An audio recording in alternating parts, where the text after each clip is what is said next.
வெனிசுலாவுடன் போர் ஏற்படுவதற்கான வாய்ப்பை மறுப்பதற்கில்லை என்று அமெரிக்க அதிபர் டொனால்டு ட்ரம்ப் எச்சரித்துள்ளது உலக நாடுகளிடையே புதிய அச்சத்தை ஏற்படுத்தியுள்ளது. அமெரிக்க அதிபராக ட்ரம்ப் இரண்டாவது முறையாக பொறுப்பேற்ற பிறகு பல்வேறு அதிரடி நடவடிக்கைகளில் ஈடுபட்டு வருகிறார். அதேவேளையில் உலக நாடுகளிடையே நடந்து வரும் போர்களை நிறுத்துவதில் முனைப்பு காட்டி வரும் அதிபர் ட்ரம்ப் தற்போது சிரியாவின் ISIS பயங்கரவாதிகளை குறிவைத்து ஆபரேஷன் ஆவ்கே ஸ்ட்ரைக்கை தொடங்கி போர் விமானங்கள் மூலம் குண்டுமழை பொழிந்து தாக்குதல் நடத்தி வருகிறார். மேலும் வெனிசுலாவுடனான மோதல் குறித்தான கேள்விக்கு பதிலளித்த அதிபர் ட்ரம்ப் வெனிசுலாவுடன் போர் நடத்துவது குறித்து தற்போதைக்கு அதிகாரிகளுடன் ஆலோசனை நடத்தவில்லை, இருந்தாலும் அதற்கான வாய்ப்பை மறுக்க மாட்டேன். வெனிசுலா மீது போர் தொடுப்பதும் தொடுக்காததும் அந்த நாட்டு அரசின் கைகளில்தான் உள்ளது. அவர்கள் முட்டாள்தனமாக செயல்பட்டு எண்ணெய் கப்பல்களை இயக்கினால் அந்த கப்பல்களை அமெரிக்காவின் ஏதாவது ஒரு துறைமுகத்துக்கு திருப்ப வேண்டிய நிலை ஏற்படும்.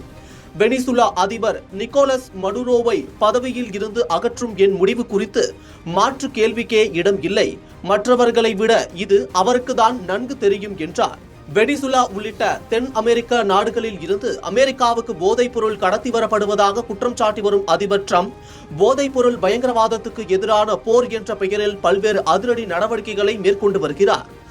அதன் ஒரு பகுதியாக கடந்த செப்டம்பர் முதல் கரிபியன் கடல் மற்றும் கிழக்கு பசிபிக் கடல் பகுதியில் படகுகள் மீது அமெரிக்கா இதுவரை நடத்தியுள்ள 20க்கும் மேற்பட்ட தாக்குதல்களில் பலர் கொல்லப்பட்டுள்ளனர்.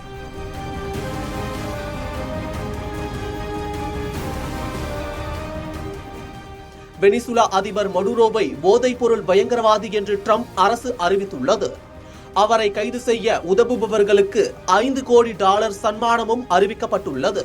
அத்துடன் கரிபியன் கடலில் வெனிசுலாவுக்கு அருகே இதுவரை இல்லாத மிகப்பெரிய அளவில் தனது கடற்படையை அமெரிக்கா குவித்துள்ளது. இதனால் வெனிசுலா மீது அமெரிக்கா தாக்குதல் நடத்தலாம் என்ற அச்சம் தெரிவிக்கப்பட்டுள்ளது. மடுரோ தன்னையும் தனது குடும்பத்தினரையும் காத்துக்கொள்ள விரும்பினால் நாட்டை விட்டு உடனடியாக வெளியேற வேண்டும் என்று அவரிடம் ட்ரம்ப் எச்சரித்ததாக தகவல்கள் வெளியாகின. வெனிசுலாவில் இருந்து எண்ணெய் ஏற்றி வந்து கொண்டிருந்த ஸ்கிப்பர் என்ற மிகப்பெரிய எண்ணெய் கப்பலை அமெரிக்க கடற்படை உதவியுடன் அந்த நாட்டு கடலோர காவல் படை கடந்த வாரம் கைப்பற்றியது. இது அமெரிக்காவின் கடல் கொள்ளை என்று வெனிசுலா அரசு கடுமையாக விமர்சித்தது. வெனிசுலாவின் இயற்கை வளங்கள், எண்ணெய், எரிசக்தியை களவாடுவதே அமெரிக்காவின் நோக்கம் என்பதை இது உணர்த்துவதாக வெனிசுலா அரசு குற்றம் சாட்டியது. இந்த நிலையில் பொருளாதார தடை விதிக்கப்பட்ட அனைத்து எண்ணெய் கப்பல்களும் வெனிசுலாவுக்கு சென்று வர விடாமல் முற்றுகையிட தனது படைகளுக்கு ட்ரம்ப் உத்தரவிட்டார். அது சர்வதேச சட்டங்களுக்கு எதிரானது என்று வெனிசுலா குற்றம் சாட்டியது. இதனால் இரு நாடுகளுக்கும் இடையிலான பதற்றம் மேலும் அதிகரித்தது.